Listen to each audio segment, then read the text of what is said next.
You are so brave. So brave. We've got music as part of my brief presentation. I want you to hear at least a part of this song. One of my biggest complaints about a lot of the music that young people listen to is that it doesn't do what music used to do. It doesn't encourage them in a direction that's about healing. It doesn't challenge them to think about what it is they're consuming.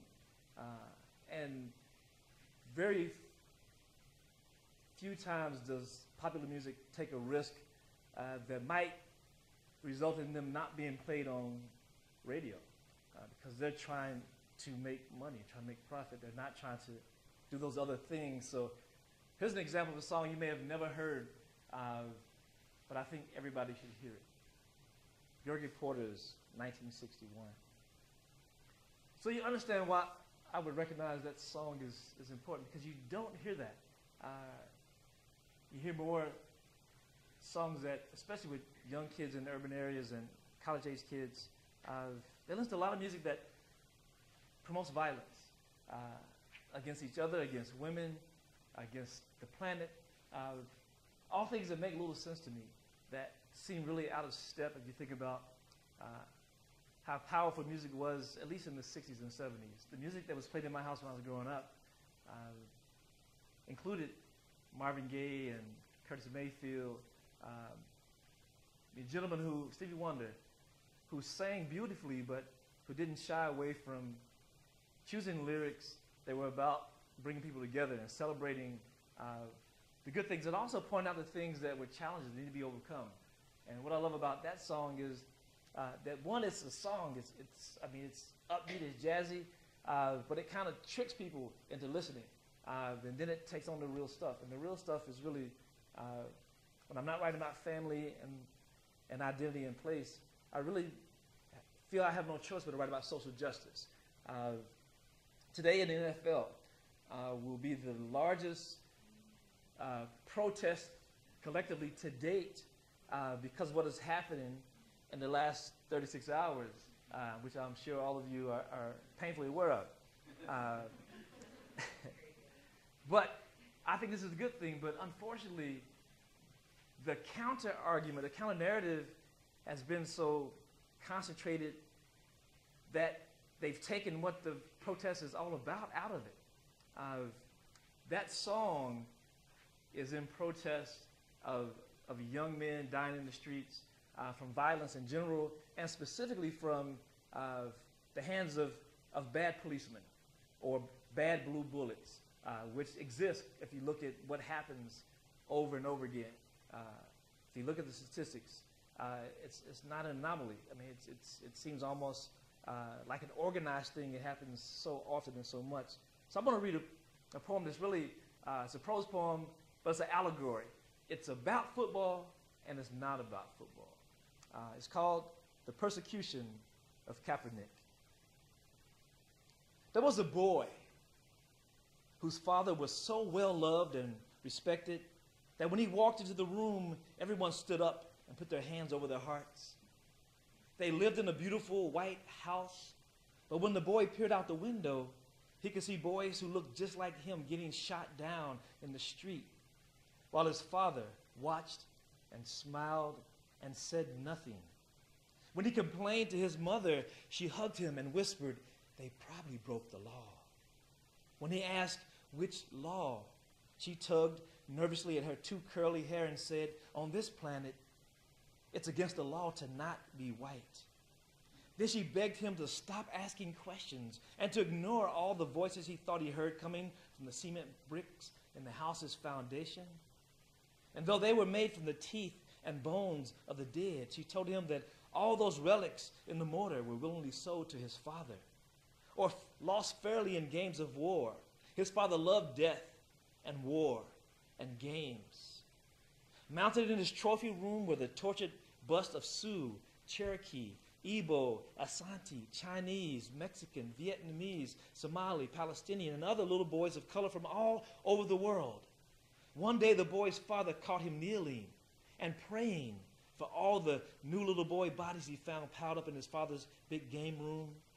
Angry, his father beat him every night before all the people and told him that he was only free to cry because model patriots were so good at stacking little boy bodies.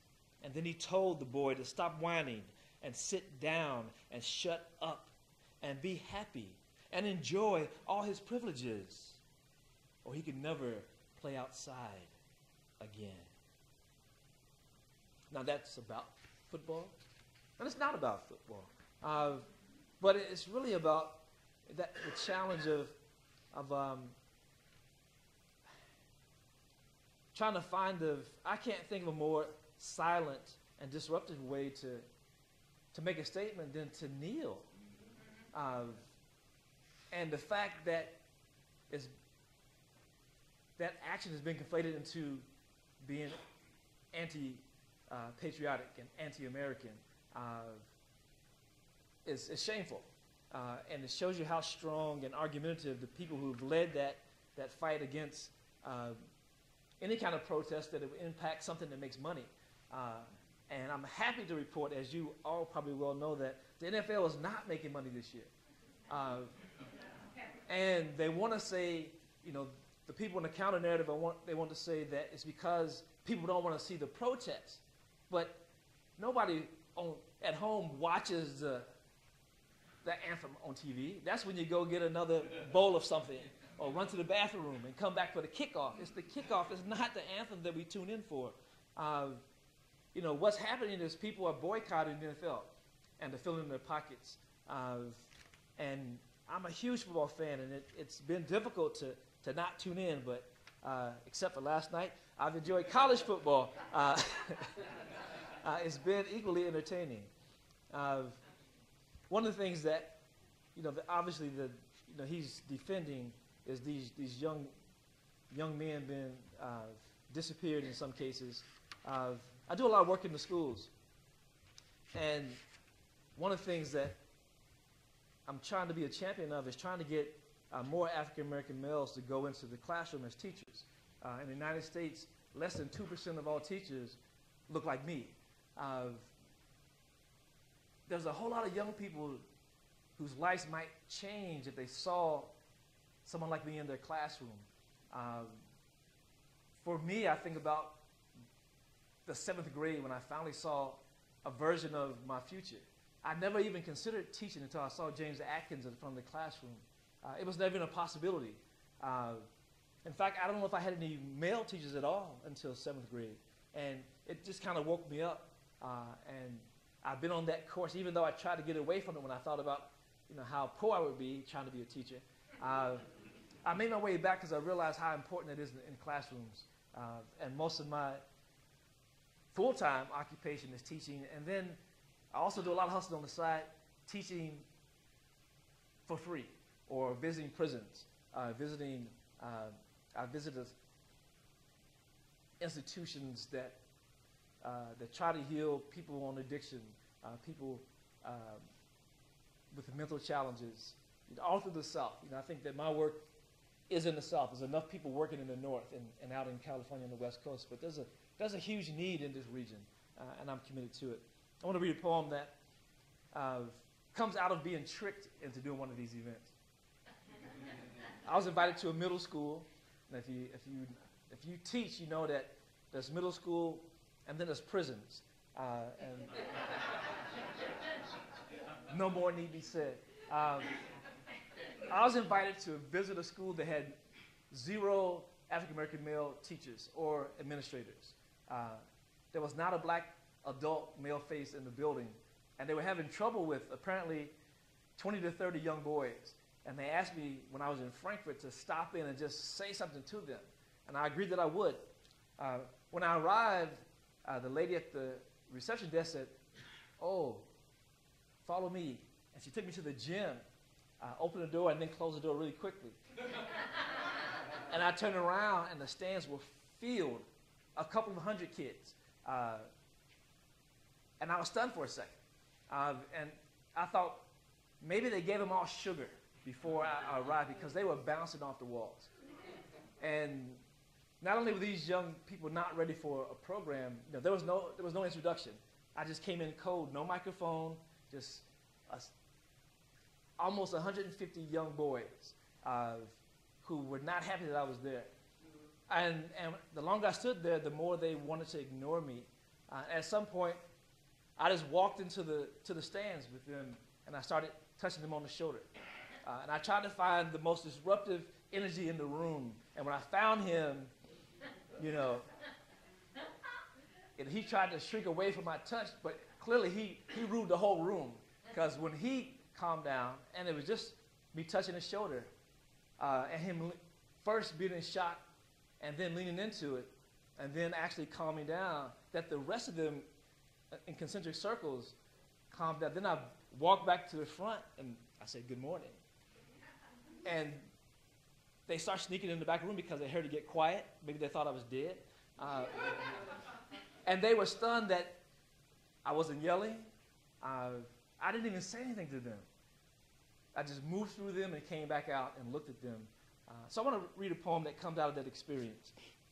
It's called Monarchy for the Princes at 2nd Street School. They glare at me with their nostrils flaring, then avert their gaze when I don't wilt. They puff out bony chests, spread their shoulders like lizards in the wild, needing to scare off a would-be predator. But I step even closer, let them feel my presence, let them measure themselves against all the space I claim. In the blink of an eye, I tell them I am a man, black, that I recognize their nonsense, smelled it on their breaths as soon as I walked into the room. There are no other black men in this space, so they are filled with faux braggadocio, fueled by the smell of their own piss, have laid claim to the space by default. The teachers, all young and white and undertrained, fear them. Fear their hair, their clothes, their music, their shoes, their body language. Fear any and everything that smells like confrontation, simmers like unmedicatable rebellion, and looks like the 6 o'clock news. But I'm not trading in fear. I'm only afraid that they have been in captivity so long they won't recognize my scent. I pace back and forth and show my teeth. I lean in like alpha males do. I need them to understand that we are from the same pride, and I'm here to show them what they will look like when their manes grow in. For 90 minutes, I become the father they never had. I am the core standing behind their mothers, even the ones who are white, insisting that they listen to me, the women who gave birth to them, their teachers, everyone responsible for their futures, lest they have none. I am the disciplinarian, promising consequences for their unacceptable behavior, pushed back for their initial disrespect, held to pay for their indifference, remedies for their short attention spans, directions and roadmaps for their yet unrealized dreams, but only because I love them. I love their potential. I love their wide-eyed promise. I love their well-masked fears. I say all of this without ever opening my mouth, with a gentle hand on every shoulder, with serious eyes and a don't test me smile. Every time I arrive any place with a room full of cubs, and I am the only lion. So, those two things are connected. And Kaepernick really believes that, when a young boy from that space gets shot down and his mother is in tears, that, she's not seeking retribution or punishment or revenge, but she's looking for justice. And in almost every case in America, since it's been on the 6 o'clock news, 1 out of, I think, 87 cases, the policeman was charged and found guilty, but not sentenced. So there seems to be zero consequences to taking these young lives, and that's what those protests will be about today in the NFL. The work I do, when it's not about my personal history and the space I live in, I try to find the ways to connect it to other things in the world that are about the same things. One of my, I guess, more talked about successes is a book about Medgar Evers. And the thing about this book is that it does something very non-traditional. It invites the voice of the killer into the conversation. And people weren't ready for that, but it allowed the conversation to move in a way that caught people off guard. I'm going to bring that voice into this space, but I'm going to counter it with what this book also tries to do. This book is designed to be a blueprint for racial reconciliation. As you move through it, you have to start in the space that has the most pain and is born out of, and that is in the voice and energy of Byron De La Beckwith, this very public, proud, violent racist who bragged about killing Medgar his entire life, up until his death, even after he was found guilty in his third trial and spent a few years in prison at 80 years old. But he lived his entire adult life bragging about having done the deed. But I want you to hear his voice and his energy. An undercover FBI policeman testified that he said that killing Medgar was no more difficult than the pain women endure when they give birth to our children. So he compared taking a life with giving life, which says a lot about him and what he feels about women, I think, in general. So this poem is appropriately called Afterbirth, as in the voice of Byron De La Beckwith. Like them, a man can conceive an idea, an event, a moment so clearly he can name it even before it breathes. We both can carry a thing around inside for only so long, and no matter how small it starts out, it can swell and get so heavy our backs hurt and we can't find comfort enough to sleep at night. All we can think about is the relief that waits at the end. When it was finally time, it was painless. It was the most natural thing I'd ever done. I just closed my eyes and squeezed, then opened them, and there he was, just laying there, covered with blood, but already trying to crawl. I must admit, like any proud parent, I was afraid at first, afraid he'd live, afraid he'd die too soon.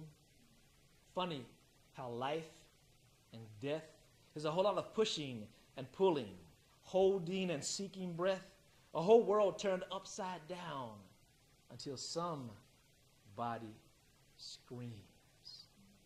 Now, if you feel the darkness in that tone, it's on purpose. And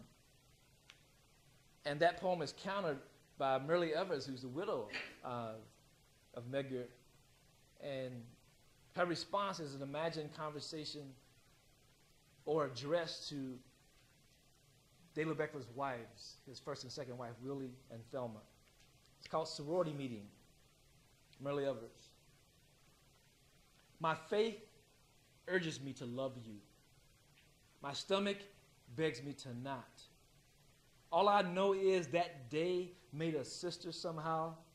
After long nervous nights and trials on end, we are bound together in this unholy sorority of misery. I think about you every time I run my hands across the echoes in the hollows of my sheets. They seem loudest just before I wake. I open my eyes every morning, half expecting Medgar to be there. Then I think about you. And your eyes always snatch me back. Your eyes won't let me forget. We are sorority sisters now, with a gut-wrenching country ballad for a sweetheart song, tired funeral and courtroom clothes for colors, and secrets we will take to our graves. I was forced to sleep night after night after night with the ghost. You chose to sleep with the killer. We all pledged our love, crossed our hearts, and swallowed oaths before being initiated with a bullet. So throughout the book, there are dueling energies that try to balance it so that you can make it through the end of the book. Most people read the book all the way through, but the hard part is in the beginning. So at the end, you really understand and appreciate how you can even reach something that feels like healing. But I think I think that's what reconciliation is all about. But you need the joy and the pain for it to have some balance. Take the time really quick. Good? One of the things that that's happening in Lexington right now, and you may have driven across it or heard about it or seen words just say Unlearn Fear and Hate. Unlearn Fear and Hate comes from a poem I wrote called Love Letter to the World. And Love Letter to the World is a huge project that includes tattoos and 14 different languages to date. There are over 1,100 people around the world who have a piece of this poem tattooed on their body somewhere and a graphic image that goes with it. That image is part of a larger image that will be unveiled next year. We're going to play that for you at the very end of this because there's also a video that comes with it, so you can hear the energy of that poem and song. But I want to, I guess, close with a poem that comes from a different space, because you can't be in Kentucky and not write about horses. You know, I have a collection that is really based on a play I wrote originally. And it's about the life of Isaac Murphy. And in my opinion, Isaac Murphy should be even more popular than Muhammad Ali, but he's been written out of history. Most people don't remember his whole story. It's not so much that he was a great athlete and rode horses and won 44% of every race he was ever in, but it was his high character and the fact that he didn't even gamble. People gambled on him and what he did. And if you read the newspaper articles from the 1800s, they spend as much time talking about the race as they do about this man's character. He's 5 foot tall, maybe 120 pounds, impeccably dressed, but he was living in a time just after the Civil War, during Reconstruction and post-Reconstruction, when it was very difficult to be a black man in the United States, traveling around the South. But he did it with such flair and pizzazz that you think it was a Muhammad Ali in a different era. This whole book is about his story. I'm going to read the last poem from here that's in the format of a praise song. And a praise song is something that comes out of African tradition where a hero or local leader, instead of having a history book about this person, a song is created to praise them. So this is the praise song for Isaac Murphy. And you hear all the Kentucky and horse references in here. But you also hear the things that really make him worth remembering and pointing to in the same way that we idolize or lift up Muhammad Ali outside the boxing ring. Straddling the distance between African Cemetery No. 2 and the Kentucky Horse Park, between the straw-lined stables at Churchill Downs and the view from Millionaire's Row, between our racist history and our proud past, I offer these words, this elegy, this praise song for Isaac, for every master teacher blessed with a willing student, for Jimmy Wingfield and William Walker, Pat Day and Calvin Burrell, Eddie Arcaro and Angel Cordero Jr., for every jockey hypnotized by the speed, power, and the music of racing, for every trainer, groom, hot walker, and stable hand who palmed a brush, carried a bucket, or lifted a shovel, for every Derby Day hero generous enough to take a jockey along for a ride, for every yearling dreaming of a garland of roses, for every also ran, I recommit this husband to his wife, this son to his mother, this student to his teacher. I offer all of them to each of us. I dedicate this ride to a man whose life's work was a blueprint for anyone, black, white, or brown, hoping to build something better, hoping to fulfill their own potential, to use all their gifts and blessings in an honorable way. Isaac Murphy's life teaches us how to honor our parents, how to love full speed, how to outrun prejudice and oppression. I dedicate this ride to America and Kentucky's son, to a legacy worthy of a star on the walk, a boulevard named in his honor, this book. Wrap your arms around his story. Close your eyes. Feel the wind whispering in your ears.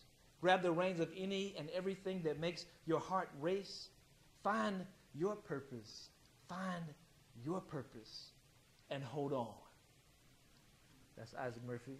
And I'll give the last word to Isaac's mother, who, I don't know that I can read this poem and not hear my own mother in these words.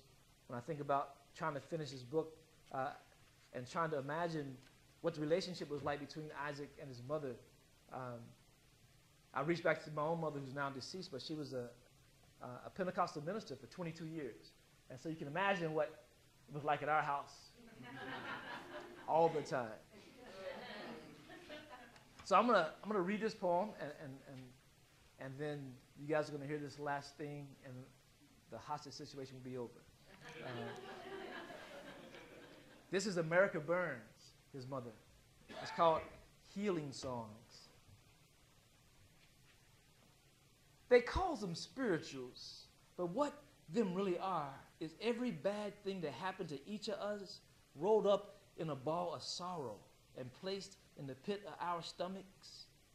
When we start to hum and moan, all we're trying to do is lift that ball and let it rise up our throats. If we can get it all the way to our tongues, we can almost taste the original sins. But if we can find the strength to carry it to the end of the song, what we find waiting is peace. And in case we meet so much darkness we think can't be no God, he put somebody in our lives that allows us to see God in everything they do. I know some dark days, but he sent me Isaac. Thank you.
Mr. Walker has said that he'd love a discussion. If you have comments or questions or whatever. So if you want to, Mr. Walker, if you want to come on up, that'd be great. And just stand up and do your thing. Maybe they're so stunned that you're... Well, I should tell you that there was actually just a commercial for the whole song. It's about 3 times longer than that. But if you Google "Love Letter to the World," you can hear the whole thing and see the videos. That young man that had tsunami on his arm, that's my son. If you couldn't tell by his nose, he and I got our tattoos at the same time. So it was a beautiful. Tattoos are beautiful. It was a beautiful day. Yes, we agree. And they're in 12 different languages around the world. Yes.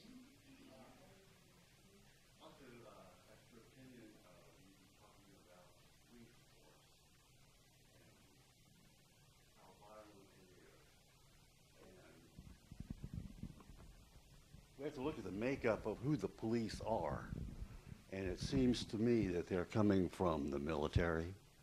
They're going right from military brain to civilian. They can't make that transition.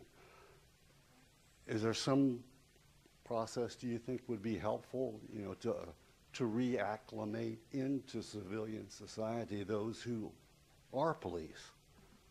Well, I think your answer is in the question. I mean, I think there's, if you look at what's happening to a lot of veterans and how underwhelming the support for them, so many homeless men are veterans, especially amputees. and PTSD victims. Yeah, I think I would love to see some of those $1 billion spent on that end of soldiering instead of buying more faster, bigger, better weapons, which is what we seem to continue investing in. I don't know how you increase a military budget but don't increase care for those veterans whose numbers grow every year. You know, all of my brothers and most of my uncles are all military men. So I'm very close to what happens when they come home. And there is no reacclimation. They get off the plane and they have some time at the base to finish out some days and process paperwork, but they don't process themselves or get processed. You know, if you thought about it the way they do space, you know, when an astronaut comes back, they don't just walk back in their living room. I mean, they have to be decontaminated. You know, they have to have, you know, there's all kinds of things about their transition that I think that should happen out of respect for how our brains work and how we are built emotionally and psychologically. But I don't think that's the only problem with that situation. I think part of the problem is the justice system. You know, I think if there were consequences, or at least more consequences, I think the numbers would drop dramatically. But if you look at what happens, it's like it's legal to do it. I mean, 13-year-olds, you know, holding toys. You know, men in Walmart with a toy gun. I mean, people with cigarettes. People, you know, the whole thing with, you know, resisting is against the law, but if somebody who's, you know, not wearing a badge comes from behind you, is choking you to death and tells you to not resist, I don't know how you accept dying and not resist. But then that resistance is the thing that becomes the reason you were killed. And then this whole idea behind, I felt threatened by an unarmed 13-year-old boy, and I had a gun and a taser and a billy club and a police car. I mean, it happens over and over. And I say that, and I have two best friends who are policemen. And so I know the challenge that they have in the decision making they have to do in an instance. But their training is part of that, you know. You know, they can be trained differently. They can be trained better to respect, you know, not just human life because they are. Because if you look at the numbers, I mean, what happens with black and brown bodies and what happens with, you know, there are people who have killed a dozen people and get taken to a restaurant on the way to the jail, not in handcuffs. I mean, why are there, you know, mass murderers who walk away from situations?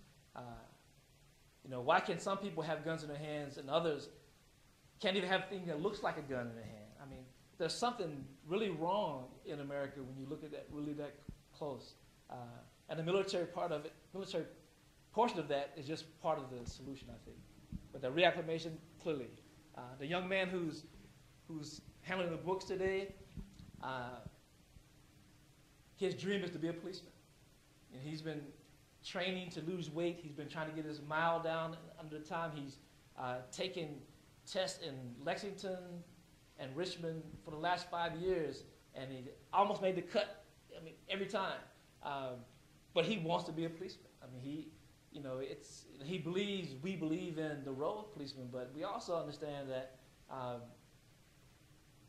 you know, if you're a bad person, you can be a bad person and be a poet, and be a bad person as a policeman. You can be as a mayor, as a president. I mean, you're going to be who you are, no matter what your job is. And I think that I don't have the solution. I make observations. I'm a poet. That's what I do in the world. Yes, ma'am. You escaped death as a child, as a boy, that so many black men experience. You escaped, it seems to me, the future of so many black men. How did you escape? Did I mention that Pentecostal minister? Amen. Well, you know, I think for me, growing up in Danville, Kentucky, I mean, We didn't have a drug problem. We didn't have a violence problem. We didn't have any gang problems. We didn't have any turf problems. You know, our issues, the biggest drug was weed. The biggest violence happened on the football field between the two rival high schools. And when people fought in the streets, there were no weapons. I mean, it was hand to hand. It was a different time. So I think it's unfair to compare that. I know I survived, but I have a cousin the same age who lived in Detroit who did not. At 15, he was shot in the back by a policeman, and he did not make it home. So it's very personal to me. And I know that, you know, my survival is not an accident. You know, I know that my mother said we have purpose-driven lives, and if we don't live out our purpose, then we're wasting our time here. So I should be home watching football, but I have a purpose, and I'm trying to use that in a good way. We are forever grateful. And I say absolutely. Yes, Dandelion?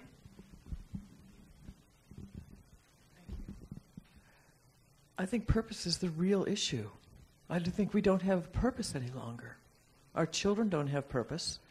Parents don't know how to instill purpose. Cell phones don't give purpose. Facebook and Twitter and all the other ones, whatever they are, see how old I am, don't give purpose. They set us up for fights without knowing where we put our feet. How do we teach? How do we impart, not teach, purpose? Best question? Well, I think it's something that has to be a full-time commitment. I know as a parent and a grandparent that most of that happens at home. I mean, I think that purpose should be tied to the thing that young person is passionate about. You know, when I was coming out of high school, I wanted to study art and writing, but I was told that there's no money in that I was starved, that I should use my academic success and go be an engineer or a doctor and lawyer and make money. So I went off to UK to major in engineering. And I hated college that first year.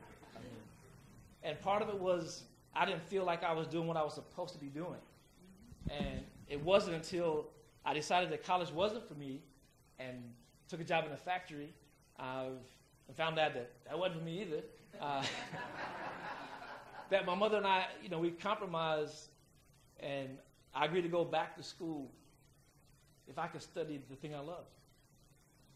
Because I really knew and understood that my purpose was not loading trucks.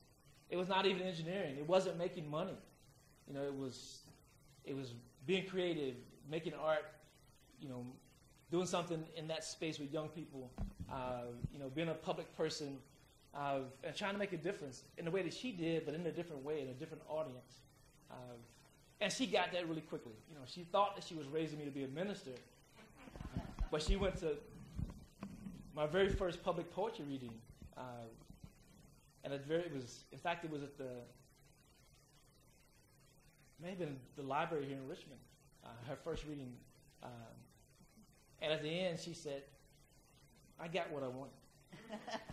So, but I think poetry and protest, this is not the first church I've been in on a Sunday with poetry. So she got what she wanted. You know, I'm doing what I'm supposed to be doing.